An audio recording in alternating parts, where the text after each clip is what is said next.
இவன் நமக்கு கிருபை தருவ. நாம் கொஞ்ச நேரம் இருந்தாலும் நம் வார்த்தையை நாம் கவனிக்கலாம். ஹல்லேலூயா. நன்றி அப்பா, ஸ்தோத்திரிக்கிறோம். இந்த காலை வேளையில் கூட நம் தியானத்திற்காக எடுத்துக்கொள்ளப்பட்ட வேத பகுதி 1 பேதுரு புஸ்தகம் 5ஆம் அதிகாரம் 8ஆம் வசனத்தை நாம் வாசிக்கலாம். 1 பேதுரு 5:8.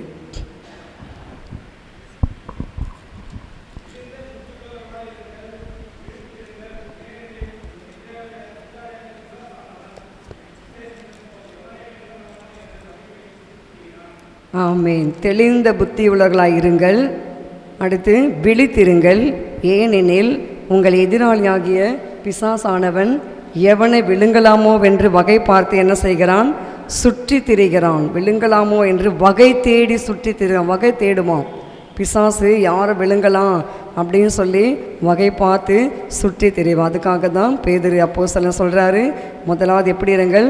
தெளிந்த புத்தியுள்ளவர்களாக இருங்கள். இப்படி தானே வாசிக்கிறோம். வாசிங்க, மைக்கில் வாசிங்க, சத்தமாக வாசிங்க. 1 பேதுரு 5:8.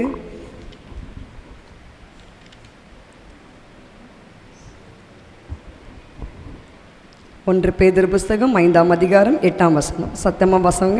தெளிந்த புத்தியுள்ளவர்களாய் இருங்கள். ஆமென். தெளிந்த புத்தியுள்ளவர்களாய் இருங்கள். விழித்திருக்கணும், ஜாக்கிரதையாக இருக்கணும், ஏனெனில் புத்தியா இருக்கணும். அடுத்து ஏனெனில் ஏன்னா உங்கள் எதிராளியாகிய பிசாசானவன் கெர்ச்சிக்கிற சிங்கம் போல கெர்ச்சிப்பான். எவனை விழுங்கலாமோ என்று வகை தேடி சுற்றி திரிவான். யார் மாட்டுவாங்க இன்னைக்கு? யார் நம்ம வலையில விழுவாங்க? என்ன பண்ணலாம் அப்படின்னு சொல்லி அந்த எதிராளியாகிய பிசாசானவன் என்ன செய்வான்? கெர்ச்சிக்கிற சிங்கம் போல அவன் வகை தேடி சுற்றி திரிவான். அந்த நேரத்தில் தான் நாம் எப்படி இருக்க வேண்டும்? தெளிந்த புத்தி உள்ளவர்களாக இருக்க வேண்டும். நாம் விழித்திருக்க வேண்டும். நாம் எப்படி இருக்க வேண்டும் சொல்லுங்கள்? நாம் தேவ சமூகத்தில் விழித்திருக்க வேண்டும், தெளிந்த புத்தி உள்ள இருக்க வேண்டும். அடுத்து எப்படி இருக்கணும்? அடுத்து 3வது என்ன வாசிக்கிறோம்? உங்கள் கெர்ச்சிக்கிற சிங்கம் போல வருவான். அப்போ அந்த நேரத்தில் தான் நம்ம மிகவும் கவனமாக இருந்து நம்முடைய அழைப்பையும் நம்முடைய ரட்சிப்பையும் நாம் காத்து கொள்ள வேண்டும். ஆமேன். மணவாளன் கர்த்தரேசு வருகின்றாரே, மணவாட்டி சந்தேக்க ஆயத்தம் தானா? மணவாளன் கர்த்தரேசு வருகின்றாரே, மணவாட்டி சந்திக்க ஆயத்தம் தானா? என் பிரியமே நீருபவதே, நீ எழுந்து வா, உன்னை சிறை சந்திக்கவே. என் பிரியமே நீருபவதே, நீ எழுந்து வா, உன்னை சிறை சந்திக்கவே. மணவாளன் கர்த்தரேசு வருகின்றாரே, மணவாட்டி சந்திக்க ஆயத்தம் தானா?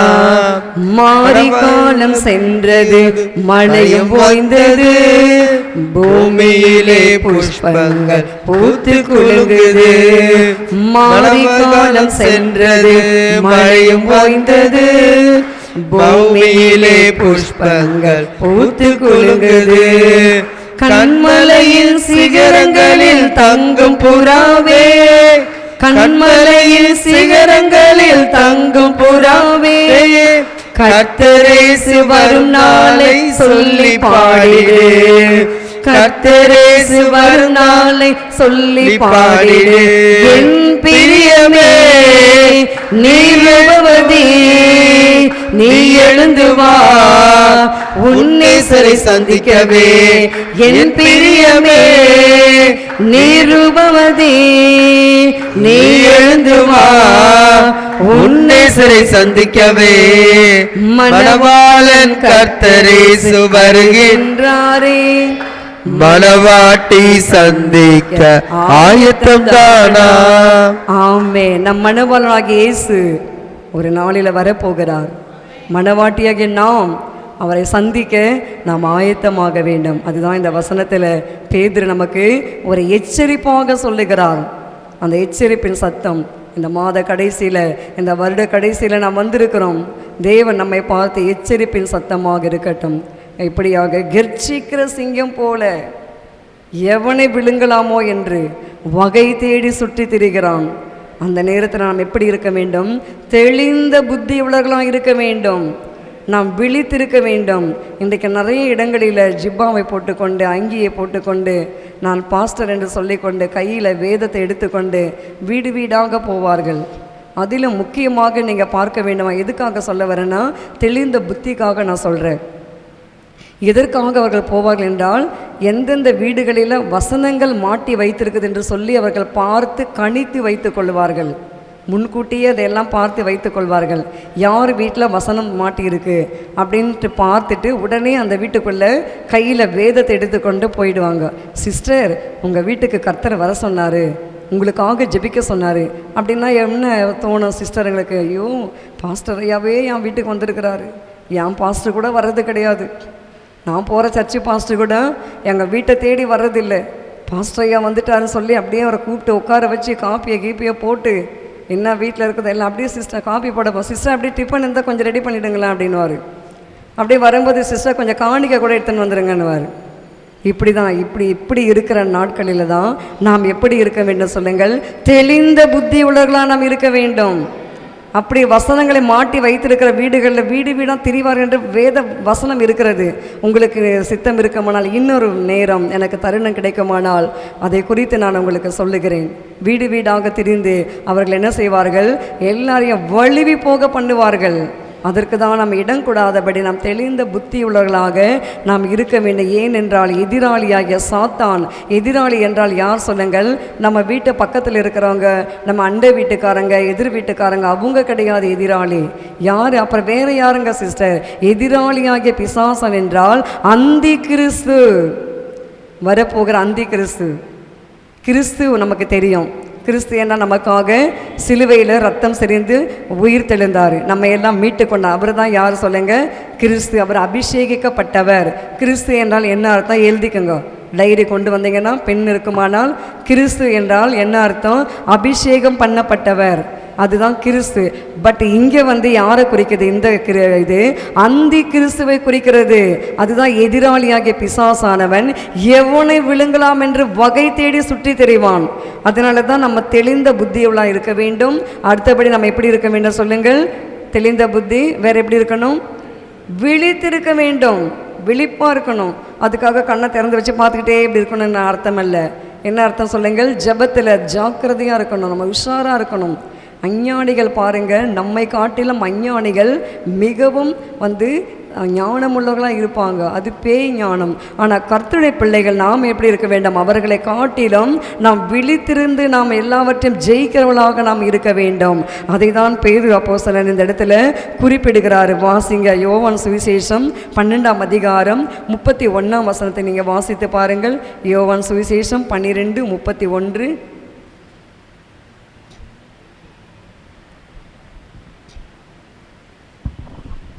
இப்பொழுதே இந்த உலகத்திற்கு நியாயத்தீர்ப்பு உண்டாகிறது, இப்பொழுதே இந்த உலகத்தின் அதிபதி புறம்பாக தள்ளப்படுவான். ஆமீன். இப்பொழுது இந்த உலகத்துக்கு என்ன வந்திருக்கு சொல்லுங்க? நியாய தீர்ப்பு உண்டாகிறது. இப்பொழுது இந்த உலகத்தின் அதிபதி புறம்பாக தள்ளப்படுவான். இந்த உலகமானது நியாய தீர்ப்புக்கென்று வைக்கப்பட்டிருக்கிறது. இன்னொரு இடத்துல நான் வாசிக்கிற இந்த உலகமானது அக்கினிக்கு இரையாக வைக்கப்பட்டிருக்கிறது. அப்படியாக இருக்கிற பட்சத்தில் தான் நியாய தீர்ப்பு நாள் வருவதற்கு முன்னாடி இந்த சம்பவங்கள் எல்லாம் நடக்கும். இந்த ரகசிய வருகை வந்த உடனே அதுக்கு முன்னாடி இந்த கேட்டின் மகன் அவன் என்ன செய்வான்? தனக்கு ஒரு ராஜ்யத்தை ஸ்தாபித்து கொள்ள வேண்டும், தன்னுடைய ஆதிக்கம் நிலைத்திருக்க வேண்டும் என்று சொல்லி சில ஆட்களை எல்லாம் நியமித்து அந்தி கிறிஸ்துவுக்கு தன்னுடைய பலங்களை எல்லாம் அவன் சேர்த்து வைப்பான். அதான் உலகத்தின் அதிபதி. இந்த உலகத்தின் அதிபதிக்கு நமக்கு இடம் இல்லை என்று நாம் வாசிக்கிறோம். அப்படியாக இப்பொழுதே இந்த உலகத்துக்கு நியாய தீர்ப்பு உண்டாகிறது. இப்பொழுது இந்த உலகத்தின் அதிபதி புறம்பாக தள்ளப்படுவான். 7 ஆண்டுகள். இந்த 7 ஆண்டுகள் அவன் இந்த அந்தி கிறிஸ்து இந்த பூமியை ஆட்சி செய்த பிறகு இயேசு கிறிஸ்து பகிரந்தமாக இந்த உலகத்தில் வரும் பொழுது அவன் புறம்பாக தள்ளப்படுவான். அவனை பாதாளத்தில் கட்டி விடுவார்கள். அந்த பாதாளத்தில் கட்டி அவனை எரிகிற அக்னி கடலில் தள்ளி விடுவார்கள். நமக்கு தேவன் 1000 வருடம் அரசாட்சி கர்த்தர் கொடுப்பாரு. அந்த 1000 வருடம் அரசாட்சிக்கு தான் இன்றைக்கு நாம் கிறிஸ்துவை மறுதலிக்காமல் இருக்கிறோம். எத்தனை பேர் கிறிஸ்துவை மறுதலிக்க போறீங்க?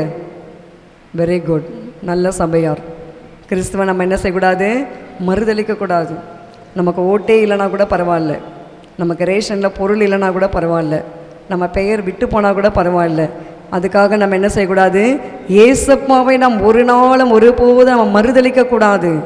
நம்ம அதில் தான் நம்ம எப்படி இருக்க வேண்டும்? தெளிந்த புத்தி உள்ளவர்களாக இருக்க வேண்டும். நாம் விழித்திருக்க வேண்டும். ஏனென்றால் கெர்ச்சிக்கிற சிங்கம் எப்போதும் சிங்கம் கெர்ச்சிச்சிட்டே இருக்கும் காட்டில். ஏன் கெர்ச்சிக்கும் சொல்லுங்கள்? அதுக்கு இறை வேண்டும். அது பசியாக இருக்கும்போது கெர்ச்சிக்கும்.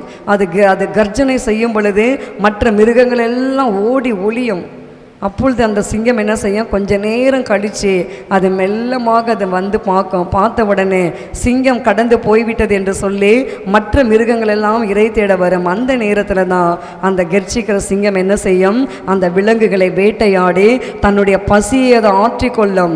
அதே போல தான் இந்த அந்தி கிறிஸ்து இன்றைக்கு உலகத்தில் அதிபதியாக வந்திருக்கான். அவனுக்கும் ஒரு கூட்டம் வேணும். எப்படி நாம் வந்து ஒரு கூட்டத்தை தேவ ராஜ்யத்திற்காக ஆயத்தப்படுத்துகிறோமோ அதே போல் அவனும் என்ன செய்கிறான்? ஒரு கூட்டத்தை ஆயத்தப்படுத்துவதற்காக அவனும் சில ஊழியர்களைப் போல ஆட்களை நியமித்து வைப்பான். ஜெகோவா விட்னஸ் சொல்லி ஒரு இனம் இருக்கிறது, ஒரு ஸ்தாபனம். அதாவது ஜெகோவா விட்னஸ் என்றால் யெகோவாவின் சாட்சி அப்படின்னு சொல்லி ஒரு ஸ்தாபனம் இருக்கிறது. அது யெகோவாவை மாத்திரம்தான் சொல்லுவார்கள், இயேசுவை குறித்து சொல்ல மாட்டார்கள். அதில் தான் நாம் விழிப்பாக இருக்க வேண்டும். அதில் தான் நாம் தெளிந்த புத்தியுள்ளவர்களாக இருக்க வேண்டும். அவங்க அப்படியே நைஸாக வந்து நம்மக்கிட்ட பேசுவாங்க, பேசிக்கிட்டு குறைம்படி நம்மக்கிட்ட வார்த்தைகளை கொடுத்துட்டு அதுக்கு பிறகு சொல்லுவாங்க, இயேசு வந்து இல்லைங்க சிஸ்டர், இயேசு நரகமே இல்லை பிரதர், நரகமே இல்லை தெரியுமா, இயேசு தான் கிறிஸ்து இல்லைன்னு தெரியுமா, யெகோவா ஒருத்தர் தான் அப்படின்னு சொல்லுவாங்க நயவஞ்சகமாக. அப்போ நம்ம என்ன நினைப்போம்? யெகோவா என்ன நாமம் உள்ளவர் தான் நம்ம வாசிக்கிறோம். அப்போ யெகோவான்னு சொல்கிறாங்க, அவங்களும் கிறிஸ்தவர்கள் தான். அதனால் நம்ம என்ன செய்யலாம்? எங்கள் சபைக்கு நீங்கள் ஒரு நாள் வந்து பாருங்கள் சிஸ்டர் பிரதர், எப்படியெல்லாம் இருக்கு பாருன்னு நமக்கு நயவஞ்சகமாக கூப்பிடுவார்கள் யெகோவா விட்னஸ்காரங்க. மிகவும் நாம் தெளிவாக இருக்க வேண்டும், நாம் விழிப்பாக இருக்க வேண்டும். அப்படி யாராவது நம்ம கூப்பிடுவார்களானால் நீங்கள் சொல்ல வேண்டும், யெகோவா உண்டு, இயேசு தான் நம்முடைய பாவங்களுக்காக மரித்தாரு. உண்மைதானே?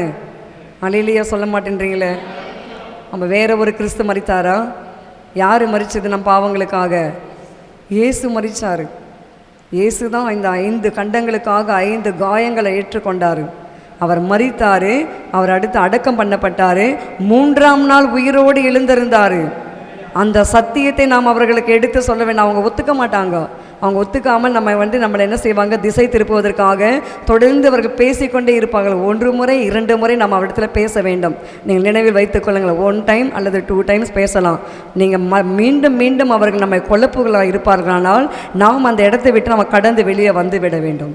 நம்ம இடத்துல ஐக்கியம் வைக்கக்கூடாது, பேசக்கூடாது. நாம் சத்தியத்தை அவளுக்கு தெளிவாக எடுத்து சொல்லக்கூடாது. ஏன் சொல்லக்கூடாது என்றால், பன்றியின் மேலே மூக்குத்தி போடுகிற அளவுக்கு அந்த காரியத்திற்கு சமமாக மாறிவிட நீதிமொழிகள் புஸ்தகத்தில் அதை குறித்து நாம் வாசிக்கிறோம். எனவே அப்படியாக தான் நாம் என்ன செய்ய வேண்டும்? தெளிந்த புத்தியாக இருக்க வேண்டும்.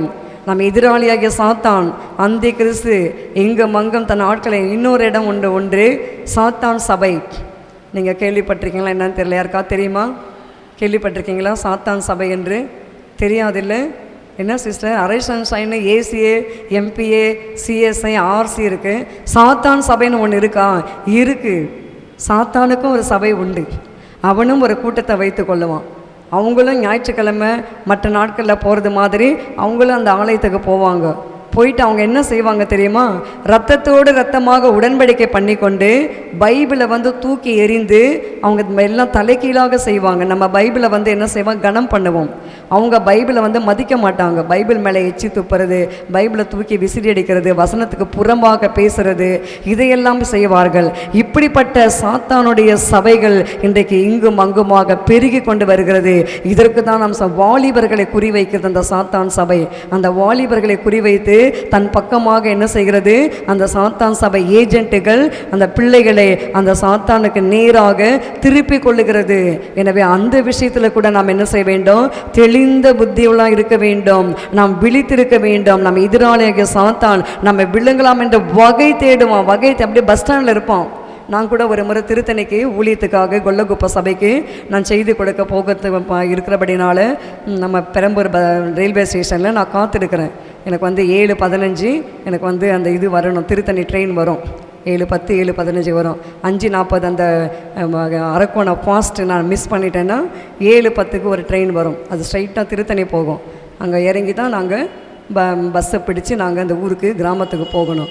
அப்படி நான் காத்துட்ருக்கும்போது ஒரு தம்பி நல்லா ஜென்டில் மேன் மாதிரி வந்தார். நல்லா இன்சைட்லாம் பண்ணிட்டு ஒயிட் ஷர்ட் போட்டு நல்லா பேக்கெல்லாம் வச்சுக்கிட்டு நல்லா வந்தார். என்னை பார்த்தார். நான் ஒயிட் சாரி கட்டியிருக்கேன் இல்லையா, என்னை பார்த்தாரு.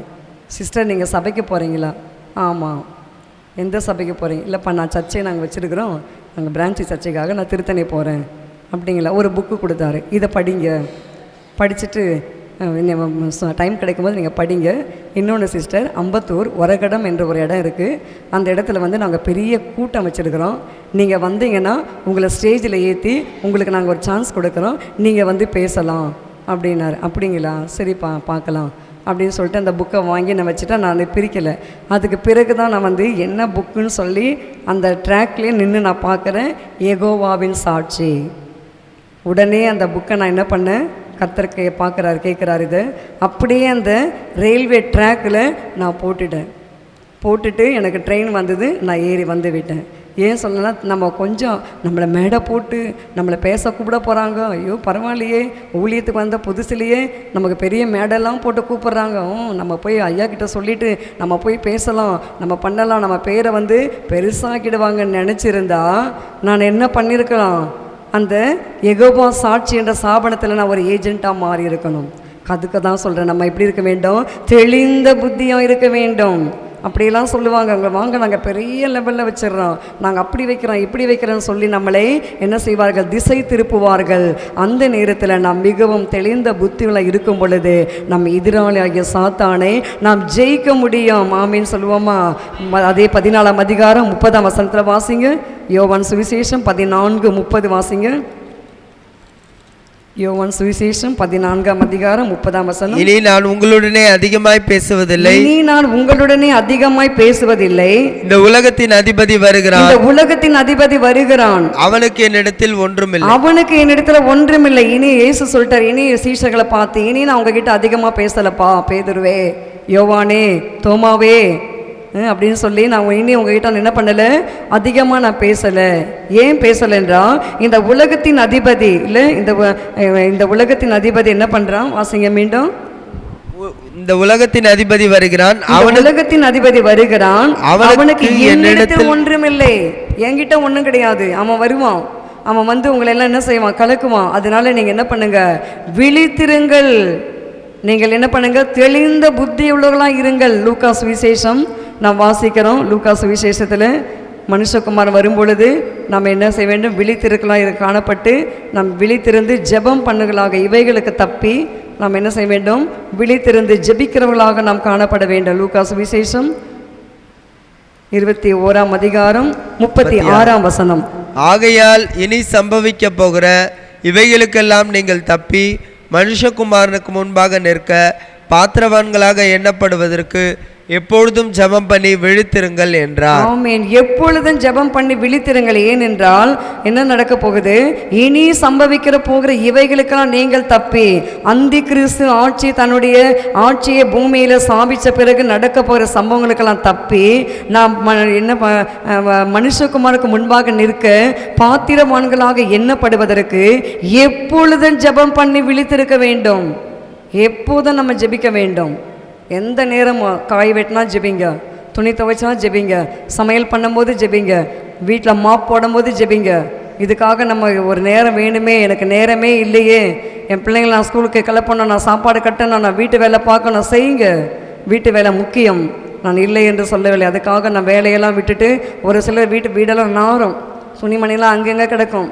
என்னென்னு கேட்டால் நாங்கள் ஃபாஸ்டிங் ஜபான்னுவாங்க. அங்கே போய் பார்த்தா வீடு நாறிட்டு கிடக்கும்.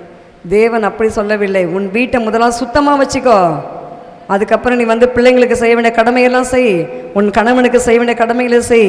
மீதியான நேரத்தில் உன் அறை கதவை பூட்டி கொண்டு நீ தேவனிடத்துக்கு உனக்கு அந்த உன்னுடைய விண்ணப்பங்களை நீ தெரிவிக்க வேண்டும்.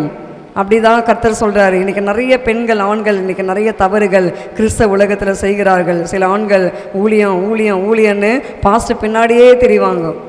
சில பெண்கள் ஊழியம் இங்கே ஃபாஸ்டிங் ஜெபம், அங்கே விடுதலை ஜெபம், அங்கே கட்டு உடைக்கிறாங்க, இங்கே வந்து உயிரோடு எழுப்புறாங்க, இங்கே இந்த ஜெபம் அந்த ஜெபம்னு வீட்டை விட்டுருவாங்க. அப்படி இருக்கக்கூடாது. வீடு முக்கியம், குடும்பம் முக்கியம். இந்த குடும்பத்தையெல்லாம் செய்து மீதியான நேரத்தில் நம்ம என்ன செய்ய வேண்டும்? விழித்திருந்து நாம் ஜெபிக்க வேண்டும். ஒரு அம்மா அப்படி தான் சொன்னாங்க, நான் காலையில் எங்கள் டிவியை போட்டு விட்டேன்னா அந்த டிவியில் அப்படியே ஆலன் பாலையா பேசினே இருந்தார்னா எங்கள் வீட்டில் பிரசன்னை வந்து அப்படியே இறங்குனாங்க. எனக்கு ஆச்சரியமாக இருந்தது. ஆலன் பாலையா அவர் சம்பாதிக்கிறதுக்கு மீடியாவில் அவர் தன்னை ஃபோட்டோ காமிக்கிறாரு, அவர் தன்னை விளம்பரப்படுத்துகிறாரு. வீட்டில் எப்படி வந்து பிரசன்னை வந்து இறங்குமா? நீங்கள் சொல்லுங்கள், இறங்குமா? இறங்காது. நாம ஜெபிக்க வேண்டும், நாம தேவனை ஆராதிக்க வேண்டும், நாம வேதம் வாசிக்க வேண்டும், நாம் உபவாசிக்க வேண்டும். நாம் அப்படி செய்யும்போது தான் அதுதான் விழித்திருந்து ஜெபிங்கள் என்று சொல்லப்படுகிறது. உங்களுக்கு நேரம் இல்லைன்னா கூட நீங்கள் அரிசியை கழுவுறீங்கல்ல, அந்த அரிசியை கழுவும் போதே சோத்திரையா சோத்திரையா நன்றியப்பா ஆத்துமாக்களை கொடுங்கப்பா சோத்திரம் சொல்லுங்கள். பருப்பு கழுவுறீங்கல்ல, பருப்பை கழுவும் போதே சோத்திரப்பா சபையை ஆசீர்வதிங்கப்பா, எங்கள் தேசத்தை ஆசீர்வதிங்கப்பா, எங்கள் தேசத்தில் கட்டுகளெல்லாம் அறுக்கப்படட்டப்பா அப்படின்னு சொல்லி ஜெபம் பண்ணுங்க. காய் கட் பண்ணுறீங்களா, அப்போ ஜெபம் பண்ணுங்க, பிள்ளைங்களை ஆசீர்வதிங்கப்பா, என் பிள்ளைங்க நல்ல மார்க் எடுக்கணும்ப்பா, என் பிள்ளைக்கு நல்ல பொண்ணு கிடைக்கணும்ப்பா, என் கணவருக்கு நல்ல வேலை கிடைக்கணும்ப்பா, ஜெபிங்க. இதுக்காக வேண்டி கட்டு உடைக்கிற ஊழியத்துக்கு அங்கே ஓடுறேன் இங்கே ஓடுறேன்னா காணிக்க வாங்கிடுவாங்க. உங்கள் பேரெல்லாம் டைரியில் எழுதிப்பாங்க, உங்களுக்கு SMS வந்துக்கினே இருக்கும். பிரதர் சிஸ்டர் இந்த மாதம் எங்கள் சபையில் வந்து கூட்டம் நடக்குது, கண்டிப்பாக மறவாமல் வந்து விடுங்கள், உங்களுக்காக விசேஷித்த ஜெபங்கள் ஏறெடுக்கப்படும். ஏன் நீங்கள் போகிற சபையில் ஏறெடுக்கலை? நீங்கள் ஜெபிச்சா கர்த்தர் கேட்க மாட்டார் இல்லை? நீங்கள் உபவாசம் போடுங்க, நீங்கள் உங்கள் அறை கதவை பூட்டுங்க, நீங்கள் தேவனோடு மன்றாடுங்க. அதுதான் விழித்திருக்க வேண்டும். அவங்க பணம் சம்பாதிப்பதற்கு எல்லாம் செய்வாங்க. அவங்க கோர்ஸோடு மாட்டி தெரியறதுக்கு அவங்க மீடியாவில் பேசி பணம் கட்டுறாங்க இல்லையா? மீடியாவில் சும்மாவா? ஒரு முறை பேசினா அவங்களுக்கு ஃபீஸ் கட்டணும். அதெல்லாம் யார் டப்பு? எவர் டப்பு? எல்லாம் நம்ம காசுங்க. நம்ம காசை கொடுத்து நம்மக்கிட்ட வாங்கி இவங்க என்ன பண்ணுறது? ஜாலியாக என்ஜாய் பண்ணுறது. உண்மை உத்தமமாக இருக்கிற ஊழியர்களுக்கு நீங்கள் தாங்குங்க, கர்த்தர் ஆசீர்வதிப்பார். கிடியோன் மினிஸ்ட்ரிக்கு நம்ம தாராளமாக கொடுத்தோம், அது நல்லது. அவங்க வந்து முழு மூச்சியாக எத்தனையோ நாடுகளுக்கு வேதாகமத்தை பிரிண்ட் பண்ணி கொண்டு போய் அவங்க கொடுக்குறாங்க. அந்த மாதிரி உண்மை உத்தமமாக செய்கிற ஊழியர்களுக்கு உங்கள் காணிக்கைகளை கொடுங்க, அவங்களுக்கு நீங்கள் தாங்குங்க. அது தப்பு ஒன்றுமில்லை. சும்மா இருக்கிற ஊழியக்காரங்களை கொடுக்கக்கூடாது. பணமே பிரதானம் என்று சொல்லி இன்றைக்கி ஊழியம் செய்கிறார்கள். அவர்களுக்கு நீங்கள் என்ன செய்யக்கூடாது? கொடுக்கக்கூடாது. சபைகளை தாங்குங்கள், ஊழியர்களை தாங்குங்கள், ஊழியர்களுக்காக ஜெபியுங்கள். சுவிசேஷம் உண்மை உத்தமமாய் ஊழியம் செய்கிற சுவிசேஷங்களுக்காக ஜெபியுங்கள். ஆமேன். வில்லேஜ் என்று ஒரு ஸ்தாபனம் அருமையாக அந்த ஐயா இந்து மார்க்கத்திலிருந்து ரட்சிக்கப்பட்டு இன்றைக்கு இயேசுக்காக வைராக்கியமாக அக்னியை போல எரிந்து கொண்டிருக்கிறாரு. அந்த ஆமேனே சொல்ல மாட்டேன்றீங்க. நாங்களே எரியல, யாருன்னா எரிஞ்சுன்னு போகிறாங்க, எங்களுக்கு என்ன சிஸ்டர்ன்றீங்களா? எரியவங்களை பார்த்தாது நம்ம என்ன செய்ய வேண்டும்? எரிய வேண்டும். எதற்காக எரிய வேண்டும்? எரிந்து பிரகாசிக்கிற விளக்காக இருக்க வேண்டும். யோவான் அப்படிதான் இருந்தார், எரிந்து பிரகாசிக்கிற விளக்காக. இன்றைக்கு நாம் கூட தெளிந்த புத்தி உள்ளவர்களாக விழித்திருந்து நாம் சாத்தானை எதிர்கொள்ள வேண்டும். அது மாத்திரமல்ல, இன்னொரு வசனம் வாசிங்க. 2 தீமோத்தேயு புஸ்தகம் 1ஆம் அதிகாரம் 7ஆம் வசனத்தை வாசித்து பாருங்கள். 2 தீமோத்தேயு புஸ்தகம் 1ஆம் அதிகாரம் 7ஆம் வசனம். தேவன் நமக்கு பயமுள்ள ஆவியை கொடாமல் பலமும் அன்பும் தெளிந்த புத்தியும் உள்ள ஆவியே கொடுத்திருக்கிறார். ஆமென். தேவன் நமக்கு பயமுள்ள ஆவியை கொடாமல் அதுக்கு பதிலாக என்ன கொடுக்கிறாரு? பலமும் அன்பும் தெளிந்த புத்தியுள்ள ஆவியையே கொடுத்திருக்கிறாரு. அருமையான ஐயா வந்து ஒரு கோரஸ் பாடுவார், இந்த பாட்டை வைத்து. தெரியுமா யாருக்காகலாம்? தேவன் நமக்கு பயமுள்ள ஆவியை கொடாமல், தேவன் நமக்கு பயமுள்ள ஆவியை கொடாமல், தேவன் நமக்கு பயமுள்ள ஆவியை கொடாமல், பலமும் அன்பும் தெளிந்த புத்தியும் தருகிறார். பலமும் அன்பும் தெளிந்த புத்தியும் தருகிறார். ஆமே. தேவன் நமக்கு பயமுள்ள ஆவியை கொடாமல் அதற்கு பதிலாக என்ன கொடுக்கிறாரு? பலமும் அன்பும் தெளிந்த புத்தியை கர்த்தர் கொடுக்கிறாரு. எப்போ கொடுப்பாரு? நாம் தேவ சமூகத்துல காத்திருந்து விழித்திருந்து நாம் ஜெபிக்க வேண்டும். நாம் விழித்திருந்து ஜெபிக்கும் பொழுது பயமுள்ள ஆவியை கர்த்தர் நீக்கி போடுவாரு, பலமுள்ள ஆவியை கொடுப்பாரு. சாத்தானை எதிர்க்கிற பலமுள்ள ஆவி.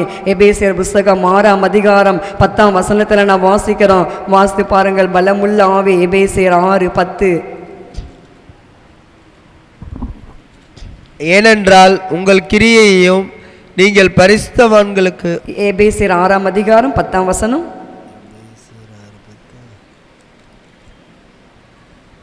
கடைசியாக என் சகோதரரே, கர்த்தரிலும் அவருடைய சத்துவத்தின் வல்லமையிலும் பலப்படுங்கள்.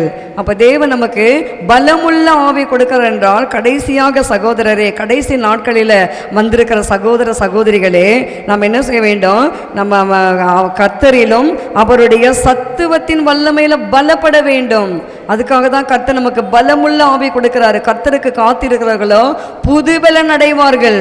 யாரெல்லாம் கர்த்தருக்காக காத்திருக்கிறோமோ அவர்கள் எல்லாம் என்ன செய்வார்களாம்? புது பலன் அடைந்து கழுகுகளை போல செட்டைகள் அடித்து எழும்புவார்கள்.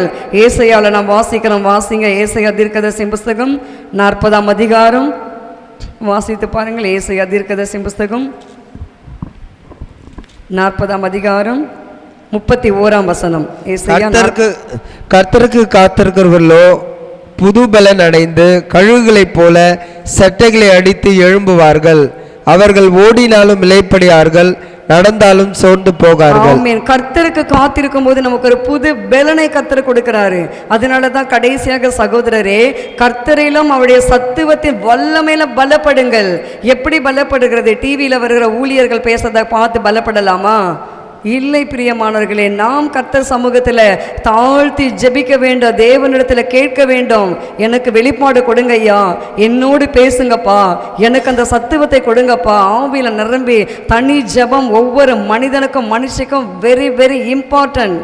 தனி ஜெபம் இல்லை என்றால் நாம் பிசாசை ஜெயிக்கவே முடியாது. யாருக்கெல்லாம் தனி ஜெபம் இல்லையோ அவங்க பிசாசை என்ன செய்ய முடியாது சொல்லுங்க? ஜெயிக்க முடியாது. தனி ஜெபம் மிகவும் அவசியம். குடும்ப ஜெபம் மிகவும் அவசியம். இந்த ஜெபங்கள்னால்தான் கர்த்தருடைய சத்துவத்தில் வல்லமை நம்மளால பலனடைய முடியும். அதனால தான் ஏசாயா சொல்றாரு, கர்த்தருக்கு காத்திருங்க, அவர் சமூகத்தில் காத்திருங்க, அவரையே தியானிங்க, அவர் சமூகத்தில் ஜெபிங்க. உங்க குறைகள், என்ன காரியங்கள் தேவைகளோ எல்லாம் அவரிடத்த உங்க அறை கதவை பூட்டி கொண்டு அவரிடத்த சொல்லுங்கள். மத்தேயு சுவிசேஷம் 6ஆம் அதிகாரத்தில் அதை குறித்து நாம் வாசிக்கிறோம். வாசிங்க. மத்தேயு சுவிசேஷம் 6ஆம் அதிகாரம். நீயோ ஜெபம் பண்ணும்போது உன் அறை கதவை பூட்டி கொண்டு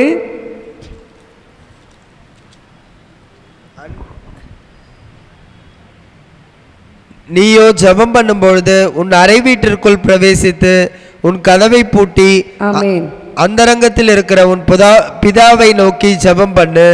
அப்பொழுது அந்தரங்கத்தில் பார்க்கிற உன் பிதா வெளியரங்கமாய் உனக்கு பலன் அளிப்பார். ஆமென். 6ஆம் அதிகாரம் 6ஆம் வசனம். மத்தேயு சுவிசேஷம் 6ஆம் அதிகாரம் 6ஆம் வசனத்துல வாசிக்கிறோம். நீயும் ஜெபம் பண்ணும்போது உன் அறை வீட்டுக்குள் பிரவேசித்து உன் கதவை பூட்டி.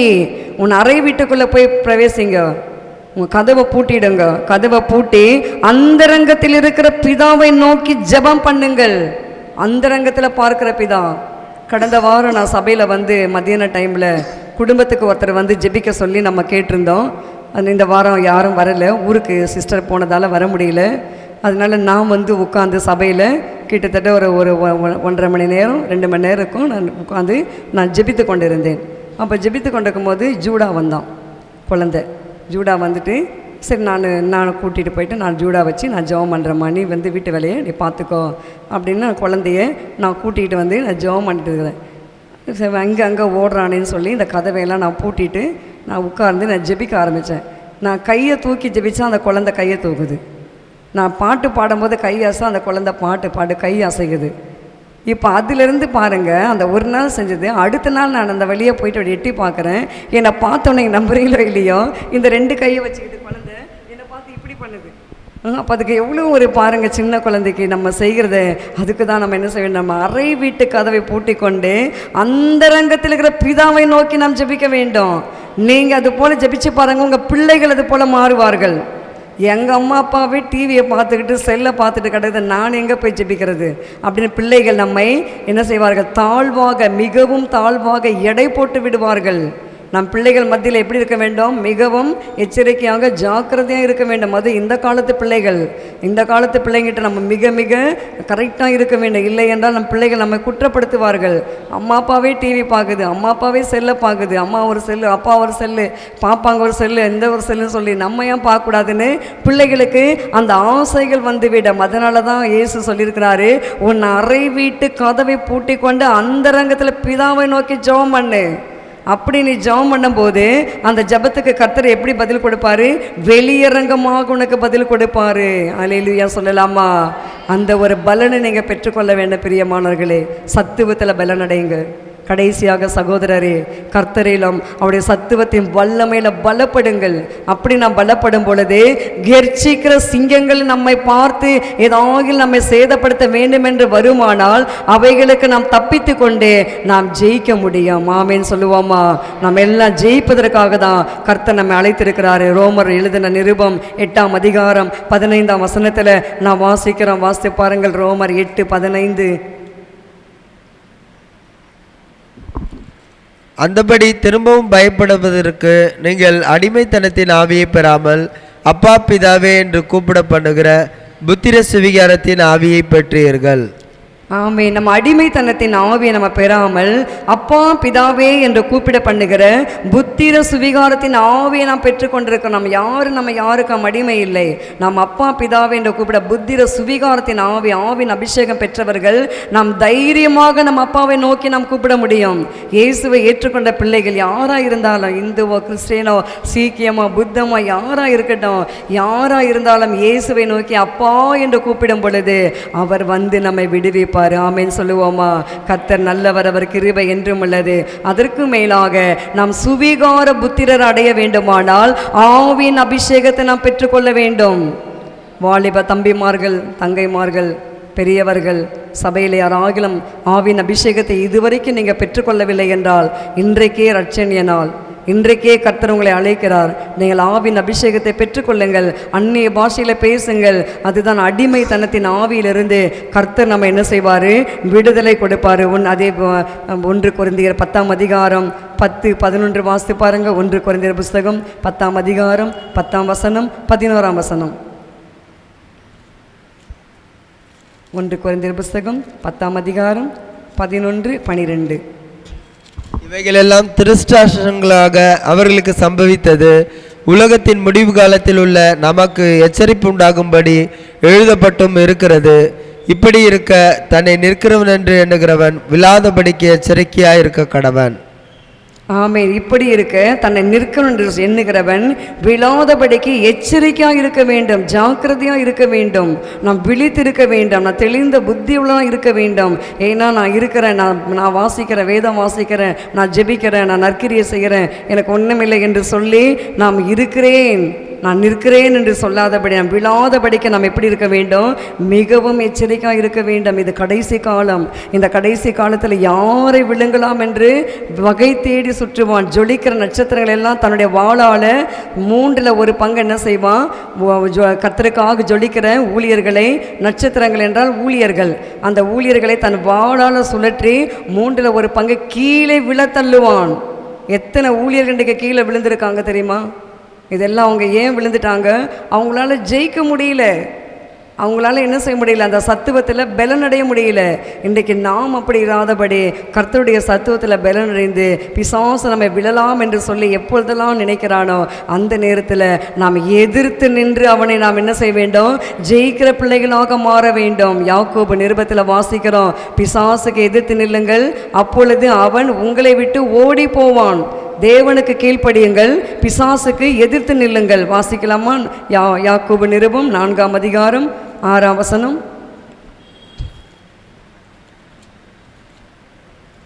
யாக்கோபு புஸ்தகம் 4ஆம் அதிகாரம் 8ஆம் வசனம். 4:8. தேவனிடத்தில் சேருங்கள், ஆகையால் தேவனுக்கு கீழ்ப்படிந்திருங்கள், ஆமென். பிசாசுக்கு எதிர்த்து நில்லுங்கள், அப்பொழுது அவன் உங்களை விட்டு ஓடி போவான். 4 அதிகாரம் 7 வசனம், யாக்கோபு 4:7. தேவனுக்கு ஆகையால் தேவனுக்கு கீழ்ப்படிந்திருங்கள், பிசாசுக்கு எதிர்த்து நில்லுங்கள், அப்பொழுது அவன் உங்களை விட்டு என்ன செய்வான்?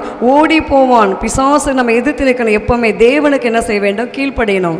தேவன் ஊழியத்துக்கு வான் கூப்பிட்டா வரணும், ஜெபிக்குன்னு சொன்னால் ஜெபிக்கணும், காணிக்க போடுன்னா போடணும், என்ன சொல்றீங்க, நற்கிரியை செய்யனா செய்யணும்.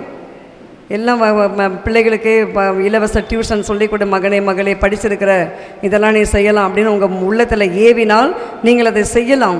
அது ஒன்றும் தவறு இல்லை, அது ஒரு நற்கிரியை. உங்களுக்கு தெரிந்ததை நீங்கள் மற்றவர்களுக்கு செய்யலாம்.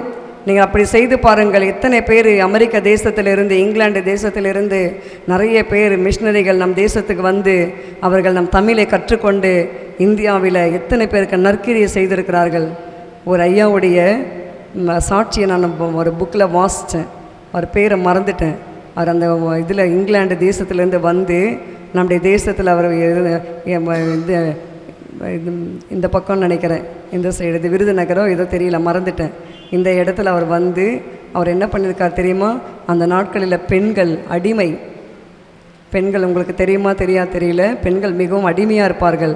எப்படி அடிமையாக இருப்பார்கள் என்றால், மேல் ஜாதி இனத்தவர் கீழ் ஜாதி பெண்களை மிகவும் ஈனப்படுத்துவார்களாம். அவங்க வயலில் மாட்டை கட்டி ஏர் உழுதுருக்காங்க அந்த மேல் ஜாதிக்காரங்க. அதில் ஒரு நுகத்தடியில் ஒரு மாடு, இன்னொரு நுகத்தடியில் ஒரு கீழ் ஜாதி இனத்தை சேர்ந்த பெண். எப்படி இருக்கும்? அப்படியே ஓட்டிக்கிட்டு போயிட்டு அவங்க வயலில் அந்த சேத்துல அந்த பொண்ணு அப்படியே நடந்து போகணும், மாடு மாதிரி அடித்து கொஞ்சம் களைப்பாக இருந்து நின்னா எப்படி மாட்டை சவுக்கை கொண்டு அடிக்கிறாங்க அந்த மாதிரி அடித்து, அது அந்த ஐயா மிஷினரி ஐயா அவர் இங்கிலாந்து தேசத்துலேருந்து அப்போ தான் புதுசாக வந்திருக்கார். அதை பார்த்தாரு. அது பார்த்த உடனே அவருக்கு மனசு அப்படியே நொந்து போய் விட்டது, மிகவும் உடைந்து போனார்.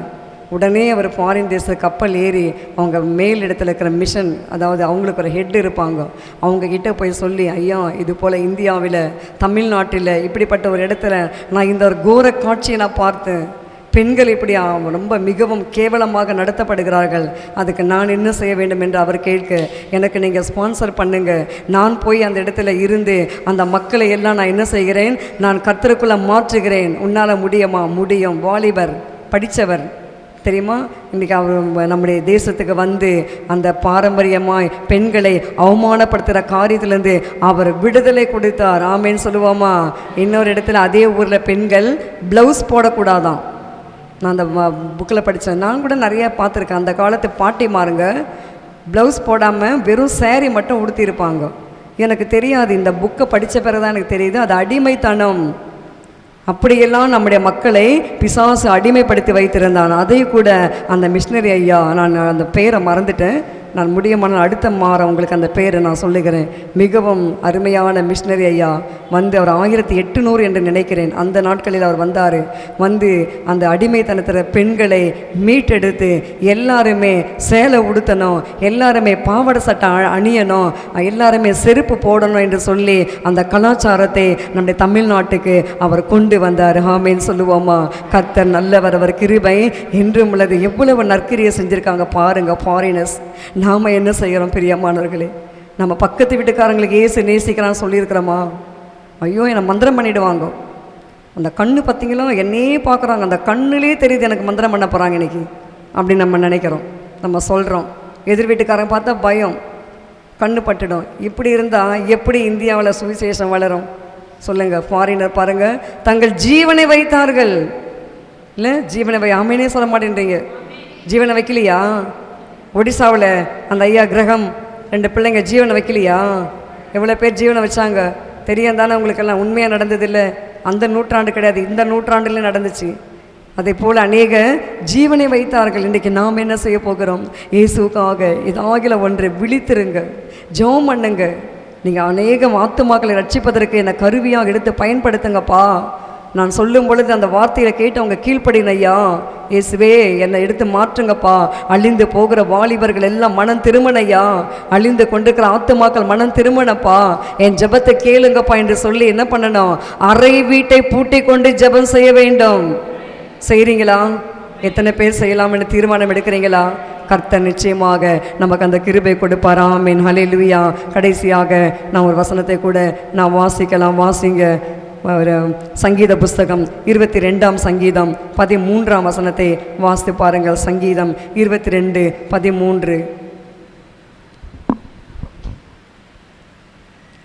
பீறி கர்ஜிக்கிற சிங்கத்தைப் போல என்மேல் தங்கள் வாயை திறக்கிறார்கள். ஆமீன். பீறி கர்ஜிக்கிற சிங்கத்தை போல என்ன செய்கிறார்கள்? என்மேல் தங்கள் வாயை திறக்கிறார்கள். இன்றைக்கு நம் மீது பீறி கர்ஜிக்கிற சிங்கத்தை போல சாத்தானுடைய கூட்டங்கள் நமக்கு விரோதமாக எழும்பினாலும் கர்த்தர் அவற்றிலிருந்து நமக்கு என்ன கொடுக்க போறாரு? விடுதலை கொடுக்க போறாரு. ஆமீன் சொல்லுவோமா? ஆவிக்குரிய தலைவர்கள், ஆவிக்குரிய அதிகாரம் பெற்றவர்கள் சில நேரங்களில் பாவ சந்தோஷங்களுக்கு தங்களை ஒப்பு கொடுத்து இன்னும் கிறிஸ்தவ தலைவர்கள் என்று சொல்லிக்கொண்டு அநேகர் பீறி கொண்டு கர்ஜிக்கிற சிங்கத்தை போல வருவார்கள். அந்த நேரத்தில் நம்ம எப்படி இருக்க வேண்டும்? மிகவும் ஜாக்கிரதையாக இருக்க வேண்டும். எனக்கு கூட வந்தது. நீங்கள் கூட எங்கள் டயசஸில் சேர்ந்துக்குங்க. உங்களுக்கு கூட அங்கி கொடுக்குறோம். உங்களை நாங்கள் பெரிய பிஷப்பாக மாற்றிடுறோம். உங்களுக்கு நீங்களே ஞானஸ்தானம் கொடுக்கலாம், நீங்களே அடக்க ஆராதனை செய்யலாம், நீங்களே திருமணம் நடத்தலாம் அப்படின்னு சொல்லி எனக்கு நிறைய அழைப்பு வந்தது. கர்த்தரிடத்தில் ஜெபிச்சேன். கர்த்தர் எனக்கு வேண்டாம் என்று சொன்னார். அதனால் நான் என்ன செய்து விட்டேன்? வேண்டாம், அப்படியே நான் விட்டு விட்டேன். நிறைய வரும், நம்மளை மயக்குகிற காரியங்கள் நிறைய வரும். பீறி கெர்ச்சிக்கிற சிங்கத்தை போல ஆவிக்குரியவர்கள் கூட நமக்கு விரோதமாய் வருவார்கள். எத்தனை பேர் தெரியுமா இந்த சபையை வாங்கிறதுக்கு பாஸ்டர்மார்கள் இன்றைக்கி அவர்கள் அலைந்து கொண்டு திட்டம் போட்டு கொண்டிருக்காங்க தெரியுமா? கர்த்தரிடத்தில் அறை வீட்டுக்குள்ளே நான் ஜெபிக்கிறது கர்த்தர் கேட்குறாரு. அந்த அறை வீட்டுக்குள்ளே உட்காந்து அமர்ந்து கண்ணீரோடு, ஆண்டவரே, ஒருத்தர் போட்ட அஸ்திபாரத்தில் இன்னொருத்தர் போடக்கூடாதப்பா என்று சொல்லி கண்ணீரோடு நான் கேட்டுக்கொண்டு இருக்கிறேன். கர்த்தர் நிச்சயமாக பீறி கர்ஜிக்கிற சிங்கம் என்றால் ஆவிக்குரிய கிறிஸ்தவ தலைவர்களிடத்தில் கூட நமக்கு விரோதமான காரியங்கள் வரும். இங்கே ஒருத்தன் பிஷப்புன்னு சொல்லி பக்கத்தில் சபையில் இருக்கிறோம், பிஷப்புன்னு சொல்கிறான், கோர்ட்டில் வேலை செய்கிறான். அவன் வந்து எனக்கு விரோதமாக எழும்பி எனக்கு விரோதமாக பலவிதமான தீமையான வார்த்தைகளை பேசி லெட்டர் அடித்து எனக்கு வந்து வக்கீல் நோட்டீஸை போல் எனக்கு அனுப்பிவிட்டான். நான் வந்து அப்படி இப்படின்னு பயங்கர கேவலமாக நம்ம ரொம்ப மனசு நொந்து போனேன். ஆனாலும் கரெக்டாக ஐயாவை ரொம்ப தூக்கி வச்சு பேசுகிறதும் என்னை அப்படியே இறக்கி ரொம்ப கேவலமாக மட்டமா. அப்போ கர்த்தர்கிட்ட கேட்டேன், அப்பா எனக்கு வந்து நிந்தனைகள் அவமானங்கள் போதும், எனக்கு வேண்டாம்ப்பா, எனக்கு ஊழியமே வேண்டாம். நான் யாருக்காவது கொடுத்துட்டு இருக்கிற இடத்த நான் யாருக்காவது கொடுத்துட்டு என்னை விட்டுடுங்க, ப்ளீஸ் என்னை விட்டுருங்க, நான் ஊழியம் செய்யலை அப்படின்னு மிகவும் நான் அழுது கண்ணீரோடு இருந்த வேதனை. நான் வாலிபத்திலிருந்து நான் இயேசுக்காக நான் நின்றது உங்கள் அனைவருக்கும் தெரியும். ஆனாலும் இது போல் ஒரு அநியாயமான ஒரு கடிதம் எனக்கு வந்தது. எனக்கு மிகவும் என்னை வேதனைப்படுத்தினார்கள் ஆவிக்குரியவர்கள். அதுதான் இங்கே சொல்லப்படுது, ஆவிக்குரியவர்கள் கெர்ச்சிக்கிற சிங்கத்தை போல பீறி கொண்டு வருவார்கள். அந்த நேரத்தில் தான் நான் மிகவும் ஜாக்கிரதையாக இருக்கேன். அப்போ நான் கேட்கும்போது கர்த்தருடைய ஆவியானவர் ஒரு நாள் நான் ஜெப வீட்டை கூட்டிக்கிட்டு இருக்கிறேன். அப்போது கர்த்தர் கேட்குறாரு, நீ எங்கே இருக்கிற? நான் ஜெப வீட்டை கூட்டின்னு இருக்கிறேன் அப்படின்னு. நான் எங்கே இருந்தேன்? நீங்கள் எருசலேமில் இருந்தீங்க. இது என்ன கேள்வின்ட்டு எனக்கும் என் ஆவியானுக்கும் சம்பாஷணை நடக்குது. நீங்கள் நம்புறீங்களோ இல்லையோ, கர்த்தர் சாட்சி. நீங்கள் எருசலேமில் இருந்தீங்க, நான் இங்கே இருக்கிறேன். எனக்கு எருசலேம் மக்கள் என்ன கொடுத்தாங்க? உங்களை வந்து சிலுவையில் அரைஞ்சி எடுத்துகிட்டு போனாங்க, உங்களை கொலை செஞ்சாங்க. அப்போ உனக்கும் வருமா வராதா? வரும். அப்போ வரும்னா ஏன் வந்து நீ இதை குறித்து நீ அதிகமாக யோசிக்கிற? ஏன் இதை குறித்து நீ பாரப்படுற? எனக்கே வந்தது மகளே, உனக்கு வராதா அப்படின்னு கர்த்தர் என்னை கேட்டார். உடனே நான் வந்து அந்த தாட்டையே நான் என்னுடைய இதுலேருந்து நான் எடுத்துட்டேன். அந்த ஊழியம் செய்யக்கூடாதுன்ற தாட்டை நான் எடுத்துகிட்டு, அப்பா ஏது வந்தாலும் ஐயா உண்மை நான் பின்பற்றுகிறேன், உமக்கு நான் ஊழியம் செய்கிறேன்ப்பா அப்படின்னு சொல்லி நான் ஒப்பு கொடுத்தேன். நிறைய டைம் கர்த்தருடைய ஆவியானவர் என்னோடு பேசி என்னோடு என்னை ஆறுதல் படுத்தியிருக்கிறாரு, என்னை தேற்றி இருக்கிறாரு. அவரை போல ஒரு தேற்றுகிறவர் இந்த உலகத்தில் ஒருவருமே இருக்க முடியாது. அவர் நமக்கு தேற்றுகிறவர், அவர் ஆற்றுகிறார். பரிசுத்த ஆவி நமக்கு தேற்றுகிற பரிசுத்த ஆவியானவர், அவர் ஆறுதலை கொடுக்கிற ஆவியானவர். அவர் நம்மை ஒரு நாளும் ஒருபோதும் நம்மை விட்டு என்ன செய்ய மாட்டார்? கைவிட்டு நம்மை விடவே மாட்டார். நான் கைவிட மாட்டேன்னா நம்ம கைவிடவே மாட்டார். கைவிடா இயேசு நம்மை கைவிடா, இயேசு நம்மை கைவிடா,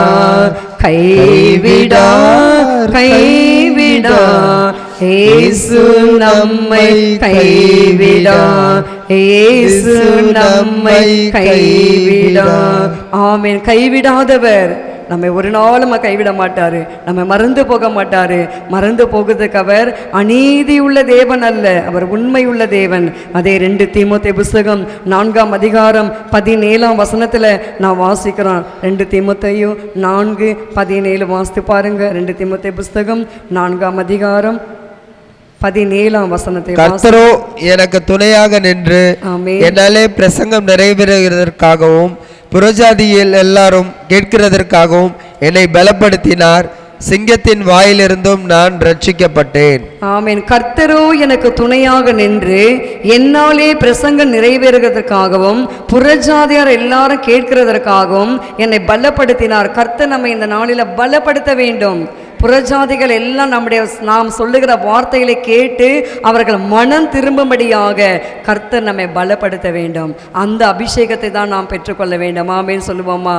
அந்த அபிஷேகத்தை நிச்சயமாக இந்த மாத கடைசியில் உங்களை ஒவ்வொருக்கும் கர்த்தர் கொடுக்க போகிறாரு. நீங்கள் போய் இன்னைக்கு புறஜாதியர்கிட்ட பேசி பாருங்க, அவங்க மனம் திரும்புவார்கள். காலமே காந்திமதி சகோதரி சீக்கிரமாக சபைக்கு வந்தாங்க. 8:45 மணிக்கு வந்துட்டாங்க.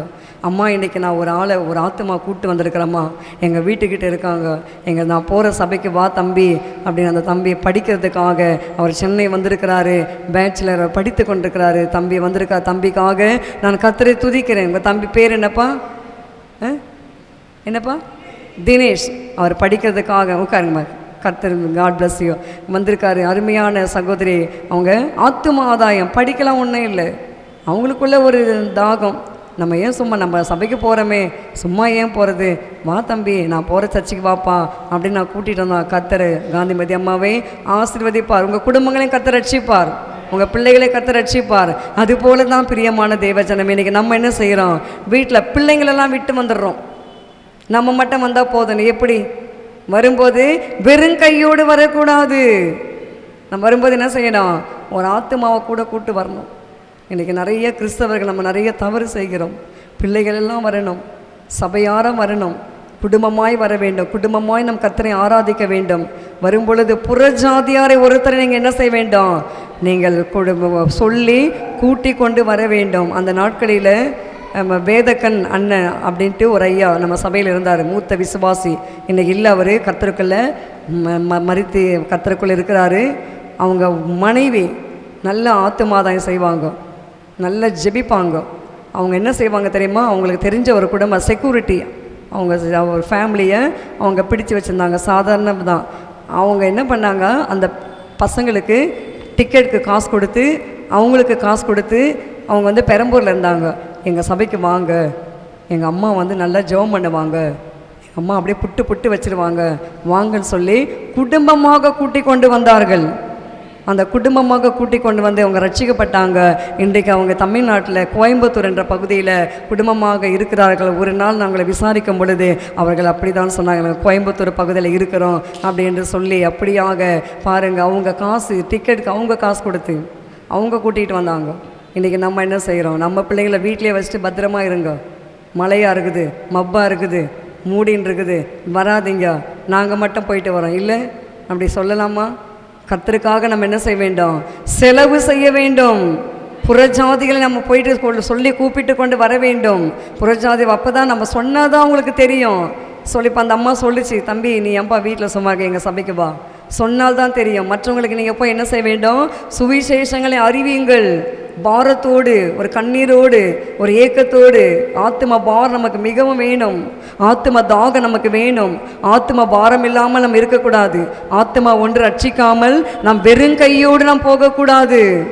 நாம் வெறும் கையோடு வருவோமானால் இயேசு நம்மளை பார்த்து தலை குனிவார். நம்ம வருகையில் போகும்போது ஏசப்பா கேட்பார், நீ வந்திருக்கிற மகனே மகளே, எனக்காக நீ என்ன எடுத்துகிட்டு வந்த அப்படின்னு கேட்டால், ஐயோ இல்லைங்க ஏசப்பா, நான் மாத்திரம் இருந்தேன், நான் மட்டும் பரிசுத்தமாக இருந்தேன், நீ படிக்கிற பசங்களுக்கு சொன்னியா இல்லையே, கூட வேலை செய்கிறவங்க சொன்னியா இல்லையே, எதிர் வீட்டுக்கு சொன்னியா இல்லையே அப்படின்னு சொல்லி நம்ம வெட்கப்படக்கூடாது. நாம் வெட்கப்படாமல் இருக்க வேண்டுமானா இப்போ பூமியில் இருக்கும்போதே நாம் ஒவ்வொருக்கும் அந்த வசனங்களை சொல்லி ஆத்தும ஆதாயம் செய்களாக இருக்க வேண்டும். என்னுடைய பாரமே பெருசாக இருக்குது சிஸ்டர், நான் போய் என்ன பண்ணுறது அப்படின்னு நம்ம நினைக்கிறோம். இல்லை, கர்த்தர் நம் பாரத்தை எடுப்பார். பின்னாடி ஒரு சிஸ்டர் வந்திருக்காங்க, மீனா சிஸ்டருடைய அக்கா மகளா, ஆமாம் அந்த மகளுக்கு பாருங்கள் சிஸ்டர் கூப்பிட்டு வந்திருக்காங்க. கர்த்தர் ஆசீர்வதிப்பார். இன்றைக்கி 2 பேர் கர்த்தர் இன்றைக்கி பேசின வசனத்தின்படி நீங்கள் ஊழியம் செய்திருக்கிறீர்கள். அந்த 2 குடும்பங்களை கர்த்தர் என்ன செய்ய போகிறாரு? ஆசீர்வதிக்க போகிறாரு. மகள் அருமையான வாலிப மகள், அந்த மகளை கர்த்தர் என்ன பண்ணியிருக்காங்க, பிள்ளைகளையும் சண்டே ஸ்கூலுக்கு கொண்டு வந்திருக்காங்க. போன வாரம் கூட நான் பார்த்தேன், ஒவ்வொரு வாரமும் கொண்டு வருகிறார்கள். தேவன் அந்த குடும்பங்களை ஆசீர்வதிக்கட்டும். நம்ம சபையில் கூட அப்படி நீங்கள் மீதியாக இருக்கிற சகோதரிகள் கூட ஆத்துமாதாயம் செய்யுங்கள். பிள்ளைகளுக்கு சொல்லிக் கொடுங்கள், பிள்ளைங்களுக்கு நல்ல காரியங்களை கற்றுக் கொடுங்கள். ஆலயத்துக்கு போனால் வசனத்தை கவனிக்கணும், நம்ம பாடணும், ஜெபிக்கணும், ஊழியம் செய்யணும், அப்படின்னு ஆவியில் நிரம்பணும், அந்நிய பாஷையில் பேசணும், ஃபாஸ்டிங் எடுக்கணும். எல்லாமே நம்ம ஜெபத்துக்கு வருகிற கர்த்தருடைய பிள்ளைகள் உபவாசித்து நீங்கள் ஜெபிக்க வேண்டும். அப்போதுதான் சத்துவத்தில் நம்ம பலனடைய முடியும். நாம் உபவாசம் எடுத்து ஜெபிக்கவில்லை என்ன அந்த பிசாசை நாம் ஜெயிக்க முடியாது. அதனால தான் நாம் கர்த்தருடைய சத்துவத்தில் வல்லமையில் நாம் பலனடைய வேண்டும். ஆமென், ஹல்லேலூயா. பிலிப்பியர் 4ஆம் அதிகாரம் 13ஆம் வசனத்தை வாசித்து பாருங்கள். பிலிப்பியர் 4:13. பிலிப்பியர் புஸ்தகம் 4ஆம் அதிகாரம். பலப்படுத்துகிற கிறிஸ்துவினாலே எல்லாவற்றையும் செய்ய எனக்கு பலன் உண்டு. ஆமென். நமக்கு பலன் வேண்டுமானால் என்னை பலப்படுத்துகிற கிறிஸ்துவினாலே எல்லாவற்றையும் செய்ய எனக்கு பலன் உண்டு. கெர்ச்சிக்கிற சிங்கங்களின் வாய்களை அடைப்பதற்கு கர்த்தர் நமக்கு பலன் கொடுப்பாரு. தானியேலுக்கு கர்த்தர் அந்த பலனை கொடுத்தாரு. தானியேல் இரவெல்லாம் ஜெபிக்கிறாரு. எங்க ஜெபிச்சார் சொல்லுங்க? அவருக்கு கொடுக்கப்பட்ட அரண்மனை ஆபீஸ்ல உட்கார்ந்து ஜெபித்தாரு. பாப்பா சொல்லுவா, எங்க ஜெபிச்சாரு? தெரியாது. எங்கம்மா? ஜெயிலில். வேற யாருக்குன்னா தெரியுமா? தானியேல் எங்கே ஜெபிச்சாரு? சிங்கங்களின் குகையில் ஜெபிக்கிறாரு. புரியுதா? சிங்கம் குகை இருக்கும் காட்டில். அந்த குகை சிங்கம் என்ன பண்ணும்? தன்னை பாதுகாத்து கொள்வதற்காக, ரெஸ்ட் எடுப்பதற்காக அது என்ன செய்யும்? குகையை அமைத்து கொள்ளும். அமைத்து கொண்டு மீதியான நேரத்தில் போய்ட்டு அந்த குகைக்குள்ளே பதுங்கிவிடும். அப்படி இருக்கிற ஒரு சிங்கத்துக்கே அந்த அறிவு இருக்குல்ல.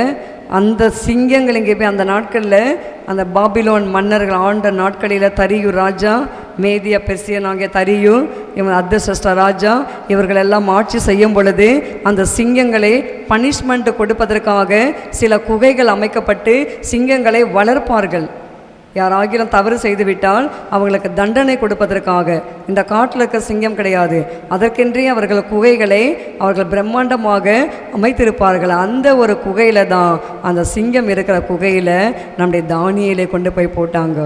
அப்போ தானியேல் ஐயா ஜெபிச்சிருக்கிறாரு, என்னை பலப்படுத்துகிற கிறிஸ்துவினால எல்லாவற்றையும் செய்ய எனக்கு பலன் உண்டு.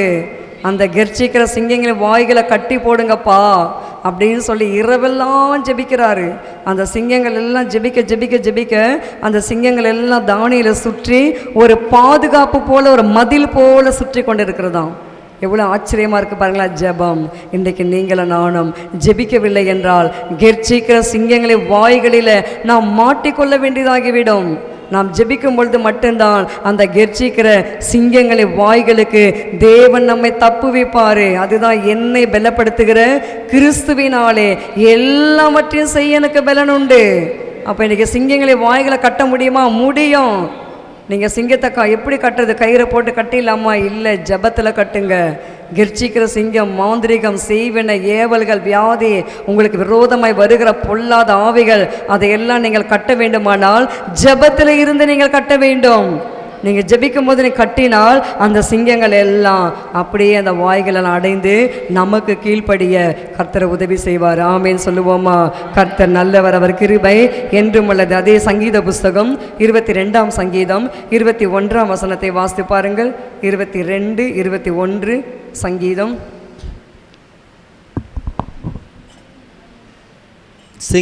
என்னை சிங்கத்தின் வாயிலிருந்து ரட்சியும், நான் காண்டாமிருகத்தின் கொம்புகளில் இருக்கும் பொழுது எனக்கு செவி கொடுத்து அருளினீர்.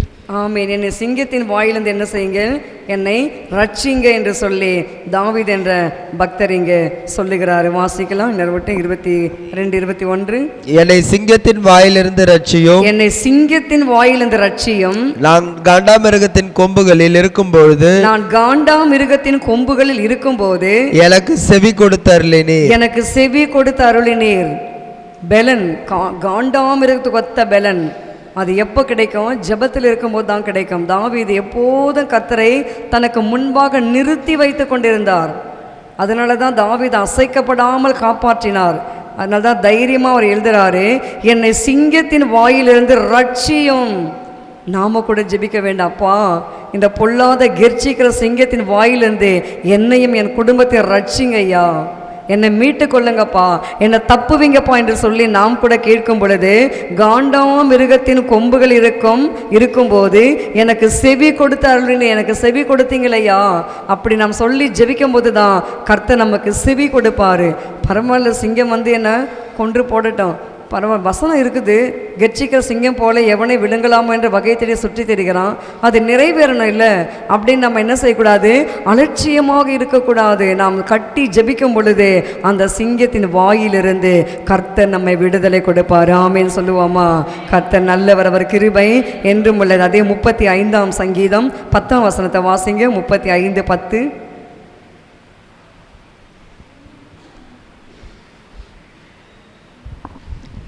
சிறுமைப்பட்டவனை அவனிலும் பலவானுடைய கைக்கும் சிறுமையும் எளிமையுமானவனை கொள்ளையிடுகிறவனுடைய கைக்கும் தப்புவிக்கிற உமக்கொப்பானவர் யார்? கர்த்தாவே என்று என் எலும்புகள் எல்லாம் சொல்லும். ஆமேன். கர்த்தாவே என் எலும்புகள் சொல்லும். எப்படி சொல்லும்? சிறுமைப்பட்டவனை அவனிலும் பலவானுடைய கைக்கும் சிறுமையும் எளிமையுமானவனை கொள்ளையுடைய கைக்கும் தப்புவிக்கிற உமக்கு ஒப்பானவர் யார்? ஒன்றும் இல்லையா, நாங்கள் சிறுமையானவர்கள் தானப்பா, ஆனால் நாங்கள் ஜெபிக்கிறோம் ஐயா, எங்கள் ஜெபத்தை கேட்டப்பா, நீங்கள் சிங்கத்தின் வாயிலிருந்து எங்களை ரட்சிங்க, எங்களை தப்புவீங்க, பலவானுடைய கைக்கு எங்களை தப்புவீங்க. அந்த குட்டி தாவீது சின்ன டீனேஜ் வயசாக இருந்திருக்கலாம். அப்படி இருக்கிற வயசில் தான் பெரிய பிரம்மாண்டமான ராட்சத பிறவி எடுத்த கோலியாத், அவரை ஒருவரும் அடக்க முடியல. அப்போ இந்த இரவும் பகலும் தேவன் நாமத்தை தூஷிக்கிறதே அவருடைய வேலை. அப்படி தூஷிக்கிற பட்சத்தில் தான் சின்ன தாவீது ராஜாவிடத்தில் போயிட்டு, ராஜாவே நீர் எனக்கு ஒரு சான்ஸ் கொடுப்பீரானால் இந்த ராட்சத பிறவியான அந்த கோலியாத்தை நான் ஜெயித்து காட்டுகிறேன். ராஜாவுக்கு சிரிப்பு வந்தது. எப்படி நீ சின்ன பொடி பையன், நீ எப்படி போவ? இதெல்லாம் இந்த கவசம், இந்த மார்பதக்கங்கள், இந்த பட்டயம், இந்த கேடகம், இதெல்லாம் போட்டுறதுக்கே உனக்கு பெலன் இல்லையாப்பா, எல்லாம் சேர்ந்து எத்தனை எடையும் அந்த எடை கூட நீ இல்லையே, அப்படி இருக்கும்போது நீ எப்படி இந்த கோலியாத்தை நீ ஜெயிக்க முடியுன்ற சிரிப்பு வந்தது ராஜாவுக்கு. சிரித்து விட்டு, வேண்டாம், நீ இளைஞனாக இருக்கிற, உன்னை வந்து அவன் கொன்று விடுவான், நீ போய் பிழைத்துக்கொள் அப்படி என்று சொல்லி அவர் அனுப்பிவிட்டார். ஆனாலும் தாவீது பாருங்கள், இல்லை எனக்கு கொடுங்க, என்னை பலப்படுத்துகிற கிறிஸ்துவினால எல்லாவற்றையும் செய்ய எனக்கு என்ன உண்டு? பலன் உண்டு. என்னை ஒரு விஷயம் நீங்கள் அனுப்பி பாருங்கள், நான் அந்த கெர்ச்சிக்கிற சிங்கத்தின் வாயை நான் கட்டி போடுறேன், நான் அவனை எதிர்கொள்கிறேன், நான் அவரை மேற்கொள்கிறேன் என்று சொல்லி தைரியமாக அந்த காண்டாமிருகத்துக்கு ஒத்த பலனோடு அவன் அந்த கெர்ச்சிக்கிற அந்த கோலியாத்தை வீழ்த்தமடிக்கு கடந்து போகிறான். இன்றைக்கு நமக்கு விரோதமாய் எத்தனை சத்துருக்கள் எழும்பினாலும் என்னை பலப்படுத்துகிற கிறிஸ்து என்று அந்த ஒரு ஃபார்முலா மாத்திரம் நாம் தெரிந்து வைத்து கொள்ளுங்கள். ஒவ்வொரு நாளும் நீங்கள் ஆவியில் நிரம்பி ஜெபித்து அந்த வல்லமை பெற்றுக்கொண்டு நீங்கள் பிசாசோடு போராடி பாருங்கள். அந்த பிசாசுகள் உங்களுக்கு கீழ்ப்படியும். அந்த பிசாசின் கிரியைகள் நம்மளால் அழிக்க முடியும். அந்த வியாதியை நம்மளால் நீக்க முடியும். ஆமீன் சொல்லுவோமா? கர்த்தர் நல்லவர், அவர் கிருபை என்றும் உள்ளது. ஒரு நாள் அப்படி தான் பரிமளமா ஹாஸ்பிட்டலுக்கு போக வேண்டும் என்று சொல்லி அவர்கள் என்னிடத்தில் ஜெபிக்க வந்தார்கள். அப்பொழுது கிறிஸ்மஸ் சிஸ்டரும் மிகவும் பலவீனம், இவர்களுக்கும் வீசிங் வாங்குகிறது, நெஞ்சு வலிக்கிறது, மூச்சு விட முடியல. உடனே இந்த அம்மாவுக்கு ஜெபித்தேன். கர்த்தருடைய ஆவியானவர் சொன்னார், யாருன்னு தெரியலையப்பா, மரணக்கட்டு, 2 பேருக்கும் மரணக்கட்டு, சிஸ்டருக்கும் மரணக்கட்டு, அந்த அம்மாவுக்கும் மரணக்கட்டு. இதுவும் இங்கே கஷ்டப்பட்டு சோஃபாவில் உட்காந்துருக்காங்க, அந்த அம்மாவும் வருது. இப்போ என்ன பண்ணுறதுன்னு எனக்கு தெரியல. உடனே நான் வந்து அவங்களுக்கு ஜெபம் பண்ணிவிட்டு அனுப்பிட்டேன். அப்போ கர்த்தர் சொல்கிறாரு, கிறிஸ்மஸ் சிஸ்டருடைய மரணக்கட்டை கர்த்தரை உடைத்தாரு. அப்போ அந்த அம்மா, ஐயா அந்த சகோதரியப்பா, அந்த அம்மாவுக்கு நீ வந்து ஆயத்தப்படுத்த சொல்லிடு. அந்த அம்மாவோட நிலைமை அவ்வளவுதான். ஏனென்றால் அவங்க மரண சாயல் அப்படியே அவங்க முகத்தில் இருக்குது, அவங்களால முடியாது, ஒன்றுமே செய்ய முடியாது. அந்த ஸ்டேஜில் தான் அவங்க வந்தாங்க. அப்போ நான் அழுது ஜெபம் பண்ணி அனுப்பி விட்டேன். சொல்லிவிட்டு இங்கேயும் வந்து சொல்லிட்டேன் சில பேர்ட்டு இந்த அம்மா மறிச்சிடுவாங்கன்னு கர்த்தர் சொல்கிறாரு, என்ன பண்ணுறதுன்னு தெரியலன்னு. மறிச்சிட்டா அவங்க குடும்பத்தார் எல்லாரும் என்ன செய்வாங்க, கேவலமாக பேசுவாங்க. அந்த அம்மா மட்டும்தான் ரட்சிக்கப்பட்டிருக்குது. நீ ஏசு ஏசுன்னு போனையே பற்றியா நீ செத்துட்ட அப்படி என்று சொல்லுவார்கள். உடனே நான் ஜெபத்தில், தனி ஜெபத்தில் நான் போராடி ஜெபிக்க ஆரம்பித்தேன். ஆண்டவரே, இந்த அம்மாவை ரட்சித்தது உண்மையானால் இந்த அம்மாவுக்கு இருக்கிற அந்த வியாதியை முற்றிலும் குணமாக்குங்கப்பா, அந்த மரணக்கட்டை உடைத்து போடுங்கப்பா, இயேசுவின் நாமத்தில் நான் ஜெபிக்கிறேன்ப்பான்னு சொல்லி நான் தனியாக போராடி ஜெபிக்க ஆரம்பித்தேன். அதற்கு பிறகு இரவில் கான்ஃபரன்ஸ் காலில் நாங்கள் தினந்தோறும் நாங்கள் ஜெபிக்க ஆரம்பித்தோம். நாங்கள் 4 பேர் 3 பேர், சில நேரத்தில் 2 பேர், சில பேர் ஒருத்தர் அப்படி கூடி வருவார்கள். அந்த ஜெபத்தை கர்த்தர் கேட்டு சகோதரிக்கு அற்புதமான சுகத்தை இன்றைக்கு தேவன் கொடுத்திருக்கிறார். இன்றைக்கு சிங்கத்தின் வாயை அடைக்க வேண்டுமானால், வியாதியை கட்ட வேண்டுமானால் நாம் என்ன செய்ய வேண்டும், தேவனிடத்தில் அந்த சத்துவத்தை நாம் பெற்றுக்கொள்ள வேண்டும், அந்த வல்லமை நாம் பெற்றுக்கொள்ள வேண்டும். மரணக்கட்டு நன்றாக தெரிகிறது, அவ்வளோதான். ஆனாலும் நம்ம கர்த்தாவே வேண்டாம்ப்பா, ஒரு விசை இரக்கம் செய்யுங்க, அந்த மரணக்கட்டை உடைங்க என்று சொல்லி நாம் ஜெபிக்கும் பொழுது பாருங்கள், கர்த்தர் ஒரு அற்புதத்தை செய்தார். இன்றைக்கு பிரியமான தேவ ஜனமே, உங்கள் குடும்பங்களை சின்ன பின்னமாக்க வேண்டும். உங்கள் பெயரு கூட இருக்கக்கூடாது. உங்கள் குடும்பத்தில் தொல்லைகள் கொடுக்கணும், கஷ்டங்கள் கொடுக்கணும், போராட்டங்கள் வரணும் அப்படின்னு சொல்லி கெர்ச்சிக்கிற சிங்கம் இருக்கிறதா, பீறுகிற சிங்கம் இருக்கிறதா, அந்த பீறுகிற சிங்கத்தையும் அந்த கெர்ச்சிக்கிற சிங்கத்தையும் கர்த்தர் இன்றைக்கு எல்லாவற்றையும் உடைத்து போடுவார். அவைகள் இல்லாமலே கர்த்தர் போக பண்ணுவார். ஆமேன் சொல்லுவோமா? கர்த்தர் நல்லவர், அவர் கிருபை என்றும் உள்ளது. கண்களை மூடி நாம் ஜெபிக்கலாம். நன்றி அப்பா, ஸ்தோத்திரிக்கிறோம் ஐயா, துதிக்கிறோம் துதிக்கிறோம் துதிக்கிறோம். ஹல்லேலூயா. கேட்ட வார்த்தையின்படியாக தேவரீர் கர்த்தாவே எங்களுக்கு அந்த சத்துவத்தின் வல்லமை கொடுங்கப்பா, அந்த ஆவின் பலன் எங்களுக்கு கொடுங்கப்பா. எல்லாரும் எலும்பி இருக்கிற இடத்துல எலும்பி நிற்கலாமா, அந்த சத்துவத்தின் வல்லமையை நம்ம எல்லாம் பெற்றுக்கொள்ளுவோம். எல்லாம் கண்களை மூடுங்க, இருக்கிற இடத்துல எல்லாம் இயேசுவை நோக்கி பார்க்கலாமா. தேவனே, கெர்ச்சிக்கிற சிங்கத்தையுடைய அந்த வாய்களை அடைக்க வேண்டும் ஐயா, அந்த ஒரு பலன் எங்களுக்கு கொடுங்கப்பா. அந்த கோரஸை பாடுங்க. ஹல்லேலூயா. துதிப்பேன் துதிப்பேன் அந்த பாட்டு வருகிறது. ஹல்லேலூயா. நன்றி. துதிப்பேன் துதிப்பேன் துதித்து கொண்டே இருப்பேன், துதிப்பேன் துதிப்பேன் துதித்து கொண்டே இருப்பேன். அல்லேலூயா ஆனந்தமே, அல்லேலூயா ஆனந்தமே, அல்லேலூயா ஆனந்தமே, அல்லேலூயா ஆனந்தமே, என்றும் ஆனந்த என் இயேசு தருகிறார், என்றும் ஆனந்தம் என் இயேசு தருகிறார்.